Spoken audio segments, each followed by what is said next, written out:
আপনারা সবাই কেমন আছেন? আশা করি অনেক ভালো আছেন। আজকে আমরা শিখব how to set news paper কলম। নিউজের মধ্যে যে কলমগুলি তৈরি করা হয় সেই কলমগুলি কিভাবে তৈরি করব সেই সম্পর্কে কথা। তো আমরা যদি নিউজ পেপার কলমগুলি তৈরি করতে চাই সেক্ষেত্রে সর্বপ্রথম আমাদেরকে ক্লিক করতে হবে পেজ লাউড মেনুতে ক্লিক করতে হবে। পেজ লাউড মেনুর ক্ষেত্রে ক্লিক করার পর এখানে একটি কলম দেখে দেবে, এই কলমের মধ্যে আমরা ক্লিক করে দেব। কলমের মধ্যে ক্লিক করার পর এখানে আমাদেরকে 1 2 3 যে কোনো একটি কলম, আমার যদি দুটি কলমের প্রয়োজন হয় সেক্ষেত্রে 2তে ক্লিক করব, আর যদি 3টি হয় সেক্ষেত্রে 3তে ক্লিক করব, অথবা 3 চেয়ে যদি আরও বেশি প্রয়োজন হয় সেক্ষেত্রে মুরু কলমে গিয়ে এখানে আমরা নাম্বার অফ কলমের মধ্যে থেকে আরও কলম বাড়িয়ে দিতে পারবো। যেমন আমি এখানে 7 দিলাম, আপনি চাইলে 5 3 4 এরকম যে আপনার যতটুকু প্রয়োজন ততটুকু আপনি দিতে পারেন। এরকম এখানে আরেকটি সিস্টেম হচ্ছে কি রাইট টু লেফট, আরেকটা হচ্ছে লাইন বাটন। আপনি যদি কলমের মাঝখানে যদি একটি লাইন দিতে চান সেক্ষেত্রে একটি রাইট চিহ্ন দিতে পারেন, আর যদি লাইন না দিতে চান সেক্ষেত্রে রাইট চিহ্নটি উঠিয়ে নিতে পারেন। হ্যাঁ, এরপর ওকে দিব, যেমন মানে আমি 2 কলম হিসেবে নিব, তারপর ওকে দিয়ে দিলাম। এখন আমরা জাস্ট লিখতেছি, দেখেন যেমন মনে করেন আমি লিখলাম জাস্ট এতটুকুই লিখলাম। তো মনে করেন আমি এতটুকু লেখার পর আমি চাচ্ছি কি এখন বাকি লেখা যেগুলি আছে সেগুলি দ্বিতীয় কলমের মধ্যে লিখতে চাই। তো সেই ক্ষেত্রে আমরা এক কলমে কিছু লেখা লেখার পর দ্বিতীয় কলমে যদি যেতে চাই সেই ক্ষেত্রে সর্বপ্রথম আমাদেরকে পেজ লাউড মেনুতে যাওয়ার পর ব্রেকে যাওয়ার পর এখানে একটি কলম দেখা যাচ্ছে, দেখেন তীরচিহ্ন বোঝাই দিচ্ছে যে এক কলম থেকে অন্য কলমে যাওয়ার সিস্টেম। তো কলমে ক্লিক করে দিলাম, দেখেন আমরা দ্বিতীয় কলমে চলে গেলাম। তো আমি লেখাগুলি কপি করে এখানে নিয়ে আসতেছি, দেখেন কন্ট্রোল ভি দিয়ে দিলাম, লেখাগুলো হয়ে গেল। এখন আমরা যদি কলম ছাড়া একটা হেডলাইন লিখতে চাই, মনে করেন আমি এখন কলম লিখলাম, এরপর এখন আবার হেডলাইন লিখতে চাই, সেক্ষেত্রে আমাকে ব্রেকে ক্লিক করতে হবে। ব্রেকে যাওয়ার পর এখানে একটি কন্টিনিউয়াস লেখা আছে, এই যে কন্টিনিউয়াসে ক্লিক করতে হবে। কন্টিনিউয়াসে ক্লিক করার পর এখানে একটি কলমের মধ্যে ক্লিক করতে হবে, এরপর 1-এ ক্লিক করে দেব। 1-এ ক্লিক করে দেওয়ার পর এখন দেখেন আমরা যদি লেখা লিখি দেখবেন এক লাইনের মধ্যে হচ্ছে, কোনো কলম নাই, অর্থাৎ এক কলমের মধ্যে হচ্ছে। তো এইখানে যেহেতু হেডলাইন সেটা সবসময় মাঝখানে থাকে। তো এরপর এখন আমি হেডলাইন লেখার পর আবার কলম হিসেবে লিখতে চাই, সেই ক্ষেত্রে আবারও আমাদেরকে ব্রেকে যেতে হবে। ব্রেকে যাওয়ার পর কন্টিনিউয়াসে ক্লিক করব, কন্টিনিউয়াসে যাওয়ার পর কলমে ক্লিক করব। আমি যদি 2টা নিই তাহলে 2তে ক্লিক করব, আর যদি 3টা হয় সেক্ষেত্রে 3তে ক্লিক করে দেবো। আমি এখন 3টা কলম হিসেবে লিখতে চাই, সেক্ষেত্রে 3তে ক্লিক করে দিলাম।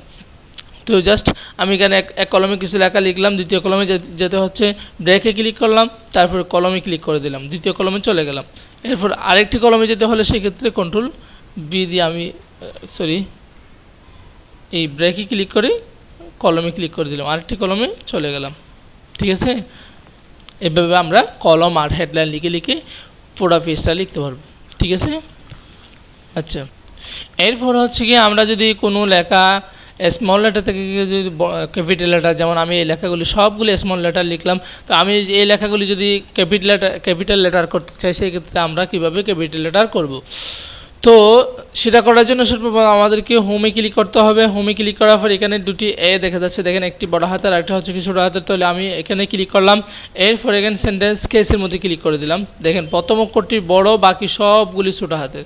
তো এরপরে আরেকটি অপশান আছে, দেখেন এখানে সবগুলি ছোটো হাতের, তারপর অর্থাৎ সবগুলি ছোটো হাতের হয়ে যাবে।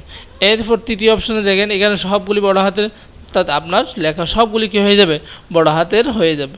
এরপরে চতুর্থ নম্বরে যেটা আছে সেটা ক্যাপিটাল এস ওয়ার্ড, অর্থাৎ এটার মধ্যে ক্লিক করলে আপনার প্রত্যেক ওয়ার্ডের প্রথম অক্ষরটি বড় হাতের হয়ে যাবে। এরপর যেটি আছে সেটা হচ্ছে কি প্রত্যেক ওয়ার্ডের প্রথম অক্ষর ছোটো হবে, বাকিগুলি বড় হাতের হবে। ঠিক আছে, আপনার যখন যেটা প্রয়োজন হবে আপনি সেটা তখন ব্যবহার করতে পারবেন, কোনো অসুবিধা নেই।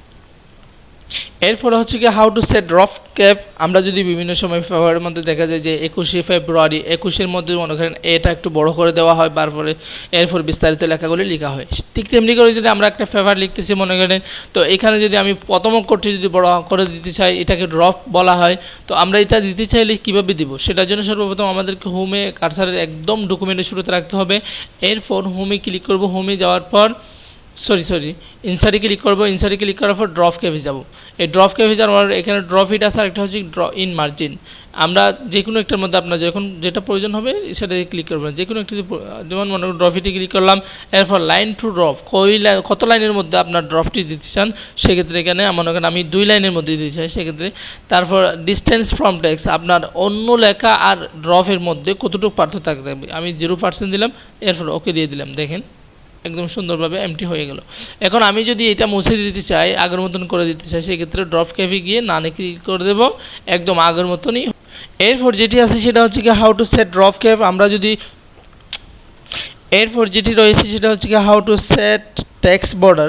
আমরা যদি কোনো লেখার চতুর্পাশে একটি বর্ডার দিতে চাই, সেক্ষেত্রে আমরা চতুর্পাশে একটি বর্ডার কিভাবে দিব। যেমন আমি এই হেডলাইনের চতুর্পাশে একটি বর্ডার দিতে চাই, তো সেই জন্য সর্বপ্রথম আমাদেরকে ফেজ লাউড মেনুতে ক্লিক করতে হবে। ফেজ লাউড মেনুতে ক্লিক করার পর ফেজ বর্ডারে ক্লিক করব। ফেজ বর্ডার যাওয়ার পর এখানে একটি বর্ডার্স লেখা থাকে, বর্ডার্সে ক্লিক করব। এরপর বক্সে ক্লিক করে দেবো।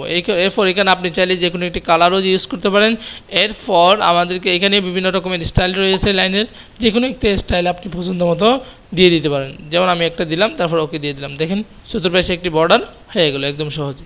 আর এটাকে যদি আমরা মুছে দিতে চাই, সেক্ষেত্রে ব্লক করে ফেস বর্ডারে গিয়ে এখানে বর্ডার্সে ক্লিক করে নানে ক্লিক করবেন, তারপর ওকে দিয়ে দেন, দেখবেন আপনার বর্ডারটি মুছে গেছে। আচ্ছা, এরপর হচ্ছে কি how to set face border. ফেজের চতুর্পাশে যদি আমরা একটি বর্ডার দিতে চাই, সেক্ষেত্রে ফেজ বর্ডারটি আমরা কিভাবে দেব, সেটার জন্য আমাদেরকে ফেজ লাউড মেনুতে যেতে হবে। এরপর ফেজ বর্ডারে ক্লিক করতে হবে। ফেজ বর্ডার যাওয়ার পর ফেজ বর্ডারেই থাকবো। এরপর বক্সে ক্লিক করব। বক্সে ক্লিক করার পর এখান থেকে যে কোনো একটা স্টাইল পছন্দ মতো দিয়ে দিব, তারপর ওকে দিয়ে দিবেন। দেখবেন যে আপনার চতুর্পাশে একটি বর্ডার হয়ে যাবে। এখন আপনি যদি চান যে বর্ডার লাইন না দিয়ে আপনি যদি একটু ফুল বা অন্য কিছু দিতে চান, সেক্ষেত্রে কীভাবে দেবো, ফেজ বর্ডারে যাব। ফেজ বর্ডারে যাওয়ার পর ফেজ বর্ডারে গিয়ে এখানে একটি আর্ট লেখা আছে, দেখেন আর্ট অপশনে গিয়ে আপনাকে নিচে যেতে হবে। এখানে অনেকগুলি স্টাইল রয়েছে, অনেক রকমের ধারা আছে, এরকম ফুল আছে, বিভিন্ন রকমের প্রজাপতি আছে, এরকম এই যে ফুল দেখেন, আমি একটু ফুল দিয়ে দিলাম। আর এখান থেকে আপনি চাইলে সাইজও এগুলির সাইজ কমাতেও পারেন বা বাড়াতেও পারেন। দেখেন ওকে দিয়ে দিলাম, হয়ে গেল। ঠিক আছে, এটা হচ্ছে কি ফেস বর্ডার দেওয়ার নিয়ম। এখন আপনি যদি ফেস বর্ডারটা মুছে দিতে চান, সেক্ষেত্রে ফেস বর্ডারে গিয়ে এই যে নানে ক্লিক করে দিবেন, ওকে দিয়ে দিবেন, আপনার ফেস বর্ডারটি মুছে যাবে।